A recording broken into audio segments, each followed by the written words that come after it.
G'day, welcome to Partakers podcast. We are going to go through the Gospel of Mark together to get a broad view of the life of Jesus during his time here on earth. Come on in. Mark 15. Immediately in the morning, the chief priests, with the elders and scribes and the whole council, held a consultation, bound Jesus, carried him away, and delivered him up to Pilate. Pilate asked him, "Are you the king of the Jews?" He answered, "So you say." The chief priests accused him of many things. Pilate again asked him, "Have you no answer? See how many things they testify against you." But Jesus made no further answer, so that Pilate marveled. Now, at the feast, he used to release to them one prisoner whom they asked of him. There was one called Barabbas, bound with his fellow insurgents, men who in the insurrection had committed murder. The multitude, crying aloud, began to ask him to do as he always did for them. Pilate answered them, saying, "Do you want me to release to you the King of the Jews?" For he perceived that for envy the chief priests had delivered him up. But the chief priests stirred up the multitude, that he should release Barabbas to them instead. Pilate again asked them, "What then should I do to him you call the King of the Jews?" They cried out again, "Crucify him!" Pilate said to them, "Why? What evil has he done?" But they cried out exceedingly, "Crucify him!" Pilate, wishing to please the multitude, released Barabbas to them and handed over Jesus, when he had flogged him, to be crucified. The soldiers led him away within the court, which is the Praetorium, and they called together the whole cohort.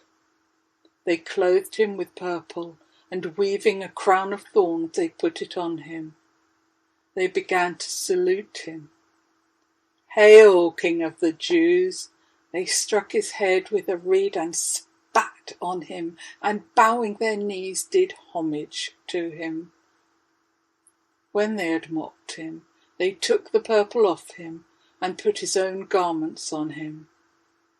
They led him out to crucify him.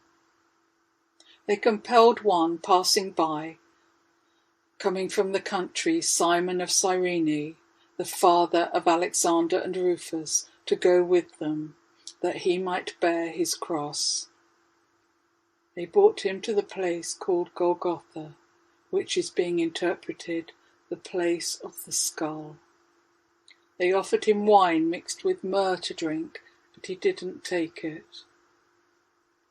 Crucifying him, they parted his garments among them, casting lots on them, what each should take. It was the third hour, and they crucified him. The superscription of his accusation was written over him, "The King of the Jews." With him they crucified two robbers, one on his right hand, one on his left. The scripture was fulfilled which says, "He was counted with transgressors." Those who passed by blasphemed him, wagging their heads and saying, "Ha! You who destroyed the temple and built it in 3 days, save yourself and come down from the cross."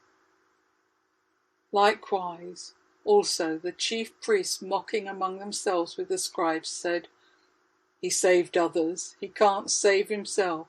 Let the Christ, the King of Israel, now come down from the cross, that we may see and believe him." Those who were crucified with him also insulted him. When the 6th hour had come, there was darkness over the whole land until the 9th hour. At the 9th hour, Jesus cried out with a loud voice, saying, Eloi, Eloi, lama sabachthani, which is being interpreted, my God, why have you forsaken me? Some of those who stood by when they heard it said, Behold, he is calling Elijah. One ran, and filling a sponge full of vinegar, put it on a reed and gave it to him to drink, saying, Let him be. Let's see whether Elijah comes to take him down. Jesus cried out with a loud voice and gave up the spirit. The veil of the temple was torn in two from the top to the bottom. When the centurion, who stood by opposite him, saw that he cried out like this and breathed his last, he said, Truly, this man was the Son of God. There were also women watching from afar, among whom were both Mary Magdalene and Mary, the mother of James the Less, and of Joseph and Salome, who, when he was in Galilee, followed him and served him, and many other women who came up with him to Jerusalem. When evening had now come, because it was a preparation day, that is the day before the Sabbath, Joseph of Arimathea, a prominent council member, who also himself was looking for God's kingdom, came. He boldly went in to Pilate and asked for Jesus' body. Pilate marvelled if he were already dead, and summoning the centurion, he asked him whether he had been dead long. When he found out from the centurion, he granted the body to Joseph. He bought a linen cloth, and taking him down, wound him in the linen cloth, and laid him in a tomb which had been cut out of the rock. He rolled a stone against the door of the tomb. Mary Magdalene and Mary, the mother of Joseph, saw where he was laid. Thanks for joining us here at Partakers Podcasts. Come back every day to www.partakers.co.uk, where there is a podcast uploaded to help you to love Jesus and follow him. See you later.